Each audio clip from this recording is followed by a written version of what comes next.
unajua jinsi ambavyo ni nzuri kwamba yani Yesu ulikuwa unamsoma sasa hivi unamuona live. Si kitu kizuri. Anakuwa anakuambia I say yani nakumbuka siku ile bwana.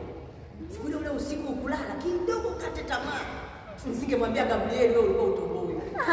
Mnacheka na yeye. Si ilikuwa vizuri? Ndio. Nikamwambia malaika Gabriel angalia na wengine ambao wako karibu hapo wewe nendeni kapigeni kambi pale kisasa. Halafu nasema kumbe ni wewe. Kumbe ni wewe ndio ulisababisha siku ile. Yaani nilikuwa nakwisha. Nikashangaa nimepata nguvu, nikatoka kitandani, nikaenda sebuleni, nikaanza kuomba.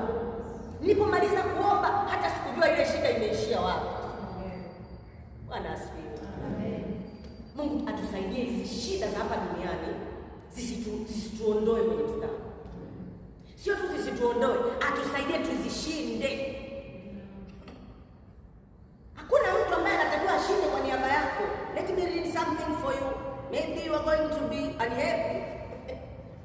Okay. Sawa. Okay.